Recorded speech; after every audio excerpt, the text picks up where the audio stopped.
nagbago na yung ugali ko, hindi naman daw ako ganun yan. Wala naman pagbago talaga sa ugali ko. Yun at yun pa rin naman. Pala ito, meron lang akong kaklaruhin. Okay, continuation ito or part ito ng video na pinost natin kagabi.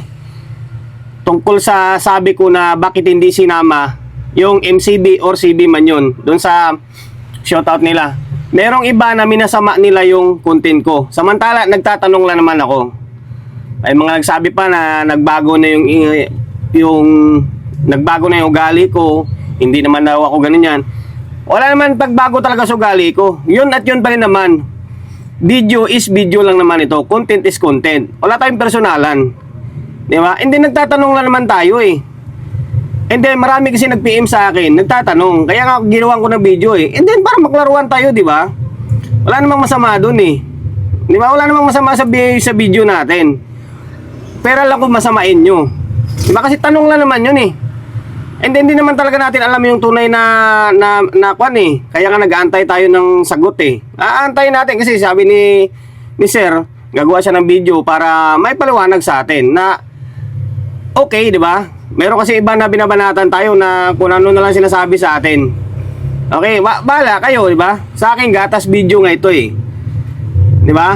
At least may kikitain ako. And then para makuha tayo, maliwanagan tayo. Bakit nga ba hindi sinama? Kasi marami nag-PPM sa akin. Marami nag-PPM sa akin.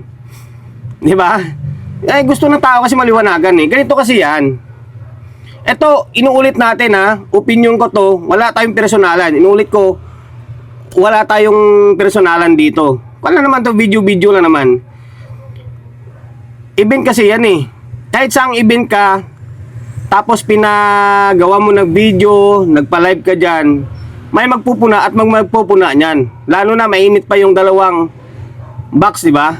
Mainit pa yung dalawang box. Mapapansin at mapapansin, mapupuna at mapupuna, ayun dapat punahin diyan. Yun ang katotohanan, yun yung realidad. Real talk, sa totoo lang. Inulit natin, wala tayong personalan diyan. Di ba? And then kaya ko nga kinaklaro, akin kwan lang yun eh, tanong lang naman eh. Nagtatanong lang naman tayo. And then marami kasi nag-PPM talaga sa akin.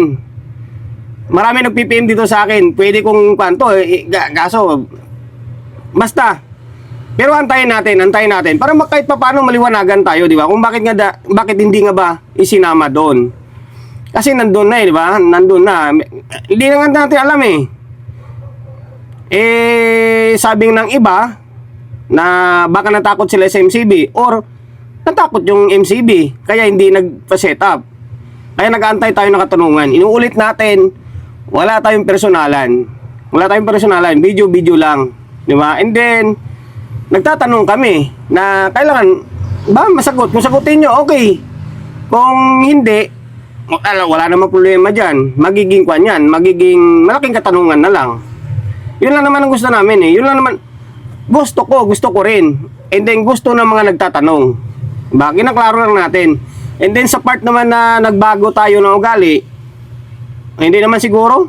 Yung mga nakakilala sa akin ng personal, yun. Kung tingin nyo na nagbago ako, di, bahala kayo. Sa inyo naman yan eh. Huwag tayong maging ipokrito. Diba? Hindi tayo pwedeng magbait-baitan sa social media. Diba? Nasa mundo tayo ng social media ngayon eh. Akin na naman, kung ano yung tingin nyo sa akin, kung nagbago man tingin nyo sa akin, di, bahala kayo. Opinion nyo yun eh. Basta ako, stand ako, na yun pa rin naman ako. Di ba? Kinaklaro lang natin.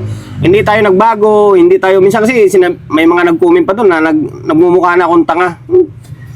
Di ba? Opinion nyo yun eh. Opinion ko to, opinion ko yun, opinion nyo yun. Kaya magrespetuhan tayo. Pero, sa mga nagtatanong, mag-antay tayo ng sagot.